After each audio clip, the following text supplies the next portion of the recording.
دی فیلم تقدیم میکند برنامه تاریخی تاجیکان هر روز یک شنبه در شبکه دی فیلم با دکتر علم‌های تاریخ سیف الله مولاجان. تاریخ را باید آموخت تا آینده را بسازیم. برنامه با دستگیری صاحبکاران وطنی.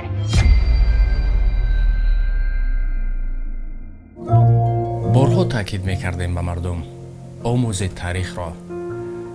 زمان ما رو دیگرگونه تاریخ را آموختند. کتاب‌های خود نوشته را برای ما پیشنهاد میکردند. از این سبب کوششی ما آن است که از بزرگان از اصلی تاریخ چیز بگیریم تا چشمان مردم را باز کنیم. و نقطه به نقطه تکرار به تکرار میگفتیم تاریخ را آموزید تا آینده خود را بسازید.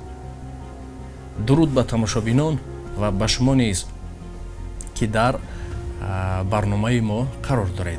زمان حدود ما، زمین‌های ما از دیوار چین سر میشد تا بحر میان زمین. زبانمان، دولتداریمان، عموما همش روز از روز کوچک شدیم، روز از روز کم شدیم و روز از روز پراکنده شدیم. روسیه که در اختیارش یک کیف بود تا قسم همین مسکو، امروز بینید که چقدر امپریش بزرگ است. سبب در چی است؟ خطاگی های محض ما تاجیکان در چی بود تا که به آینده توانیم سر بالا کنیم و نشان گرفته سخن گوییم. و هدف از درسگویی های ما، برنامه سازی های ما که به مردم وعده میتیم که دیگر هر روز یک شنبه محض برنامه تاریخی می شود تا که مردم را آگاه کنیم. از همین هفته شروع میکنیم. هدف چیست؟ درود بر شما و درود بر بینندگان ارجمندتان. سوالی که شما مطرح کردید یک سوالی بسیار بنیادی و یک بسیار سوالی عمیق و متاسفانه دردآورم است. در واقع این سوال ها گویا که همدیگر را تکمیل میکنند. ما برای چی امروز طوری که شما گفتید درباره تاریخ بیشتر گپ میزنیم و گشته و برگشته رجوع میکنیم به تاریخ و به ضرورت آموزش تاریخ و شناخت تاریخی؟ به خاطر چی این کارها صورت میگیره؟ تاریخ همچون علمی مفید و سودمند امروز و دیروز نه، هزار ساله ها قبل، یعنی حتی از زمان میلاد بروقتر و در میانه عصر پنجمی تا میلاد، یعنی 2500 سال قبل از زمان ما شروع شده بود نگارش تاریخ. استاد رودکی گفته بود مردمانی بخردند در هر زمان، راه دانش را به هر گونه زبان، گرد کردند و گرامی داشتند تا به سنگ اندر همه بنگاشتند. حتی در سنگ اولین نوشته ها هست و همین اگر همین نوشته های از همون زمان انسان های ابتدایی تا امروز اگر ببینیم، غرض یک چی بوده است؟ یعنی آگاهی. امروز همین نقش رسانه های خبری، مطبوعات و تلویزیون و رادیو و شبکه‌های اجتماعی به جا میارند و خبررسانی میکنند که انسان ها از همدیگر آگاه باشند. یعنی این که در گذشته هم انسان ها بر سنگ ها می نوشتند، بعد بر روی پوست درختان و پاپیروس و بعد آخر آمده بر روی کاغذ، به خاطر آن بود که انسان ها آگاهی دهند. چون آگاهی، بصیرت، فراست و جهانبینی و همه این کارهایی که امروز برای جامعه ضرورند از همین برمیخواهد. شما هم اگر حتی در داستانهای دینی هم اگر ببینید، در کتاب تورات، در کتاب اوستا و در قرآن تقریبا به اندازه همون احکام و حکمهایی که در همچون دستور خدا بیان می شوند، بر برابری همین ذکر تاریخ می آید. نصف تقریبا زیادی کتاب تورات داستان قوم یهود و قوم های همسایه اون است و مناسبت قوم یهود با شاهان خودی و بیگانه همون زمان است. و همچنان اوستا که از نخستین قوم ها ذکر میکند، از نخستین سرزمین ها ذکر میکند و قرآن که دعوت های صریح دارد به آموزشی تاریخ. داستان های از نخستین انسان از آدم تا دیگر پیام، داستان های قوم های فراوان که بعضیشون از بین رفتن و حتی تأکیدی مستقیمی که در قرآن هست درباره آن که در زمینه میگد که در زمینه آثار تاریخی سیر کنید، پژوهش کنید و سرانجام قوم های گذشته رو ببینید که به کجا رسید. اما در رابطه با ما تاجیکان چی رو میتوان گفتن؟ شما دنیای امروز ببینید، حادثه هایی که در آسیا مرکزی و همسایه کشوری ما در افغانستان صورت میگیرد، این حادثه ها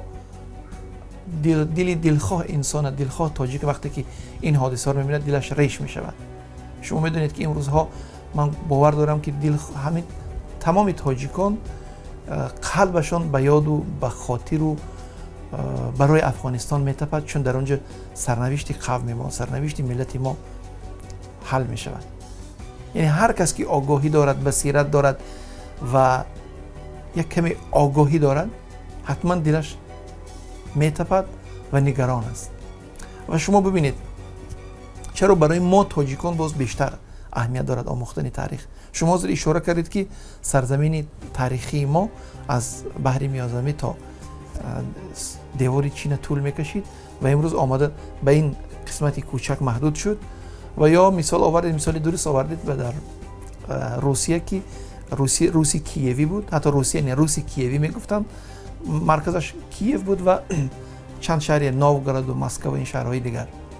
ولی این امپری امروز از اقیانوس آرام تا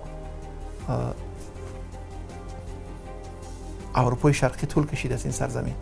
و شما ببینید امروز کشور روسیه با ژاپن یک مرزهای بحثی دارن، همون جزیره هایی که با نام کوریل مشهورند و این جزیره ها در جنگ دوم جهان از جانب شوروی تصرف شدن و تا امروز از نگاه حقوقی اینها بحث میان ژاپن و روسیه هستند. شما تصور کنید به همون جزیره های خرد این کشور پهناور روسیه از نگاه نه اقتصادی نه از نگاه ذخیروی تقریبا نیاز ندارد.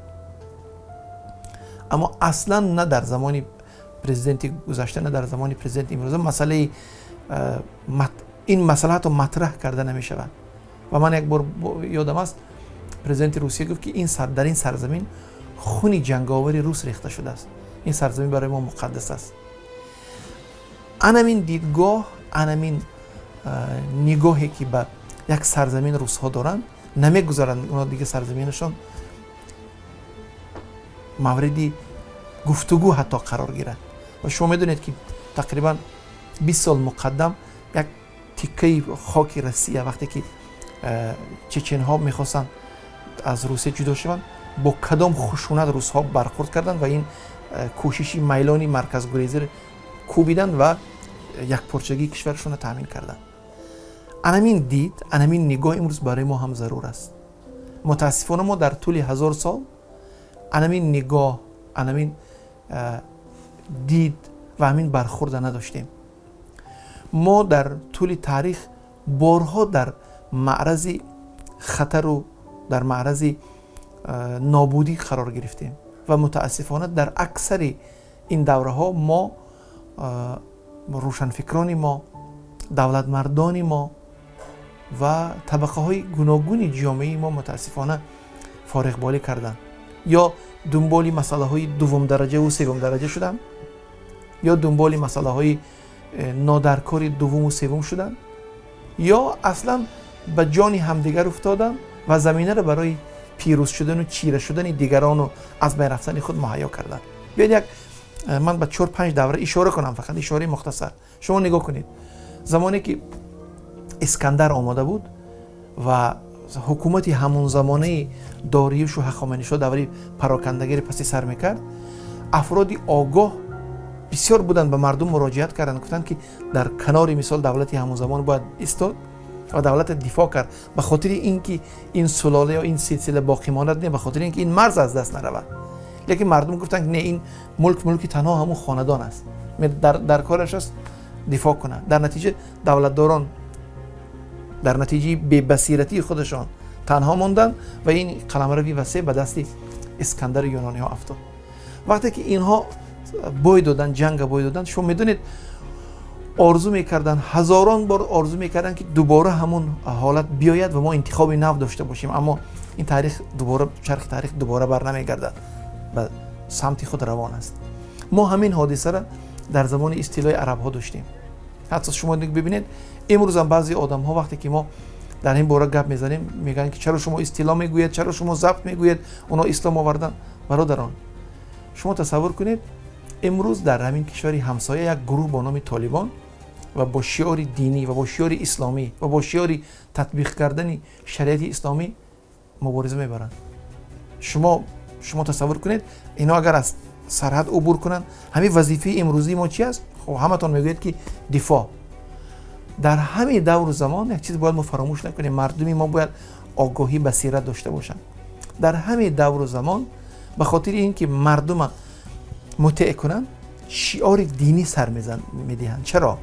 به خاطر آنکه وقتی که کلمه دین مطرح شد، خصوصا سیاحان و جغرافیدانای عصر میانه و عصر 18 و 19 این چیز ذکر کردن که مردم تاجیک بسیار در سر مسئله دینی حساسن. اما هست دین، هست اعتقاد دینی، هست سوء استفاده از دین. یعنی سوء استفاده از دین و با نام دین سفلگان یا که غافل از دین مبین، قاتل مردان دین با نام دین میآیند و پس شعارهای وقتی که اونا پیروز شدن دیگه دنبالی نمیروند. ما سرنوشت سامانیان رو به یاد بیاره.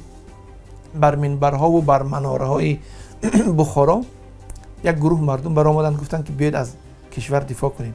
مردمی دیگر از خودی همون طبقه گفتن نه، این جنگ دینی نیست، شما کشته میشوید. و در نتیجه یک مردمی دیگر که میگفتن اینها هم اعتقادشون نیکو است، اینها هم مسلمانان، آمدن برای این مملکت چیره گشتن. وقتی مردم فهمیدن که چیکار کردن، یک امیر فرار کرده سامانی ابو ابراهیم منتصر دعوت کردن، در گردش جمع شدن، خواستن دوباره اون 5 سال زد، اما دیگه رفته بود، فرصت رفته بود. یعنی غنیمت دانستن فرصت، باید هر کار در وقتش کرد. بعد وقتی که اون کار در وقتش نکردیم و بر اثر غفلت و ناآگاهی میگن که دوباره نیاید تیری جسته ز شست، اگرچه بدندان گزی پشتی دست. این مردم خستند، قیام کردن، دوباره با ابراهیمی منتصر یک جای جنگیدن، اما دیگه موفق نشدن. شما به یاد بیارید زمان چنگیز، میگم وقتی چنگیز آمده بود مردم رو دعوت کرد، مردم پرسید که من از کجا آمدم یا با فرمان کی آمدم. مردم گفتن تو با دست میدونستن اون از آیینش دیگر است، دینش دیگر است، هدفش دیگر است. گفتن که تو را خدا فرستاده. و اون چی کار کرد برای ما دیگه سخنی تکراری میشه اگر بگویم. به سر این مردم چی آورد؟ یا که شما تصور کنید دوره آخری تیموریان قبیله های ازبک های شیبانی از دشت قیپچاق آمدن. شما تاریخ های اون زمان رو بخونید، مردم در سر قدرت تیموریان بودن که مسلمان بودن، اما این مردم آمدن گفتن که شما حاکمان شما بیدینن، مردم شما رو بیدین کردن، ما آماده ایم که دوباره شریعت استقرار بخشیم. و مردمی که خودش نو اسلام قبول کرده بود آماده بود که این مردمی که 700 سال شد در اسلام بودن میخواست این مردم دوباره اسلام بیاموزد، این مردم گویا که مسلمان کنه. همین حالت در زمان استیلای روسیه آمد. مردم درست حاکمان اون زمان، حاکمان خاندان منقیتی، حاکمان فاسد، حاکمان ستمگر، اما گپ درباره حکومت، یعنی یک چیز مردم باید بدانند، هست یک حکومت، هست یک دولت و سرزمین. همون در گذشته مردم ناآگاهی و غفلت ظاهر میکردن، فکر میکردن که ما به خاطر باید به خاطر فلان حاکمی فلان شهر باید نجنگم، اون حاکم فلانی است او خودش بجنگد. یعنی تنها نگذاشتن دولت، حکومت در اون زمان. ما درباره چگونگی این تصرف نمیگوییم. در سال سال 1920 بعد انقلابی که در بنام انقلابی که در روسیه رخ داد و این حوادثی که در آسیا مانه رخ داد، ببینید روشنفکران ما چیکار کردن. ما 100 سال شد، ما 3 سال پس ما 100 سال می شود در همین نتیجه تقسیمات اینقدر ناآگاهی و غفلت و بر اثر همین غفلت ها خیانت هایی که صورت گرفت، ما چقدر سرزمین ها و چقدر تیکه و پاره شدیم، بوی دادیم. سال 1991 گویا که از آسمان یک امپری قدرتمند فرو پاشید و شکست و متلاشی شد شوروی. زمانی که مردم باید دست به دستی هم داده همین کشوری خورده باید ما می ساختیم، ما چیکار کردیم؟ ما رفتیم دنبال بحث های دوم و سوم و در نتیجه وقتی که کشورهای مردمی آگاه میخواستن که بیشتر از میراثی از این دولت بگیرن، ارتش بگیرن، تجهیزات بگیرن، کارخانه بگیرن، ما بر سر مسئله های خیلی ناضرور از با گفتی استاد لایق گریبان همدیگر گرفتیم و گریبان همدیگر بدریدیم، سینه مادری خود شکافتیم و بر خواهر و بر زن و فرزند خود تعدی و تجاوز و ظلم روا دیدیم. در مجموع به چی رسیدیم؟ با بخاطر اینکه دوباره این کشور احیا شود چی جانهای تلف رفت و چی زحمت‌های فراوان کشیده شد و در این راهی صلح هم هزاران نفر دیگه تلف شدن. به همین خاطر و امروز در ما در عصر 21 حوادثی که در همسایه کشوری افغانستان رخ میده، شما همین حادثه رو ببینید چی در این کشور رخ داد.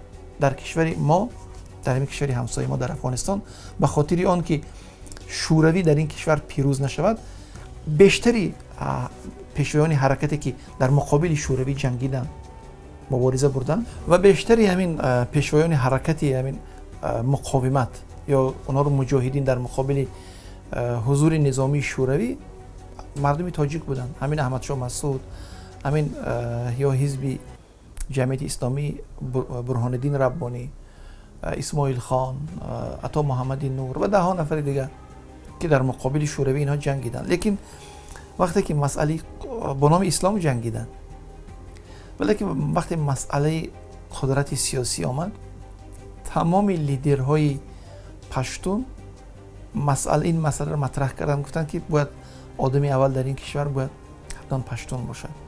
و شما میدونید که نگذاشتن این یک حکومتی که برابری ربانی تأسیس یافته بود، این حکومت اصلا یک روز نگذاشتن حکومت کنند و آخر بعد از این حادثه های 11 سپتامبر این همین دولت حتی پس از اون که کابل از دست دادن چند سال مقاومت کردن با نام جبهه شمال، ولی وقتی مسئله قدرت سیاسی مطرح شد، یکی از مسئله های کلیدی بود که باید تاجیک‌ها در حکومت نباشند و با گذشت این چند تقریبا 20 سال من این حادثه هایی که در این یک ماه آخر در افغانستان شد باری دیگه نشان داد که چقدر مسئله ملی در این سرزمین حساس است. و با کمال تأسف من باید بگویم که ما یک اتحاد و همبستگی در بین لیدرهای تاجیک افغانستان متاسفانه مشاهده نکردیم. اینا مثل همون زمانهای گذشته میان همدیگر اختلاف لفظی و کلامی و دعواها داشتن و شما شاید در رسانه‌های خبری دیدید که یک زنی بسیار دلاور و یک زنی بسیار بانی دانشمند از خواهرای پشتون از کدام کشوری اروپا یا امریکا مراجعت کرد به هم ملتان خود، هم با فارسی هم با پشتون، و یک سخنی بسیار عجیب گفت. مراجعت کرد به همون لیدر پشتون، گفت که ما چی کار کردیم؟ حکومت گفت دادیم. همون زن گفت که ما همه این کارا رو گفت کردیم به خاطر اینکه تاجیک در افغانستان حکومت نکنن. تاجیکی که فهمیده تر، دانشمند، آگاه و از حیثیت و از مرز و بوم افغانستان میتونست دفاع کنه. به همین خاطر من فکر میکنم که وابسته به این حوادثی که در همسایه کشور ما رخ میدهد، ما باید به یک نکته برسیم. همون تهدیدی که در 2000 سال پیش برای ما بود، همون تهدیدی که در 1000 سال پیش در زمان سقوط سامانیان بود، همون تهدیدی که در زمان استیلای مغول بود، همون تهدیدی که در میانی عصر 19 رخ داد و کشور ما آسیای میانه و تابع استعمار شد، همین تهدید امروز هم وجود دارد. همیشه در کمین تهدیدها هستند، همیشه نفرایی هستند که عزت، سربلندی، استقلال، امنیت و یکپارچگی ما رو نمیخواهند. اینقدر صداهایی که از تاریخ بود و امروز به گوش ما میرسد، باید یک زنگوله بیداری باشد. ما باید بیدار باشیم، آگاه باشیم، باید بشناسیم دوست از دشمن. و من امید دارم، باور دارم که این حادثه هایی که در این 100 سال آخر، در این 30 سال آخر و در این 1 ماه آخر رخ دادن، بالاخره یک روز چشم ما را وا میکند و موجب بیداری ما میگردد و مهم از همه موجب اتحاد و همبستگی ما تاجیکا میگردد. من به این خیلی امید دارم و خیلی باور دارم.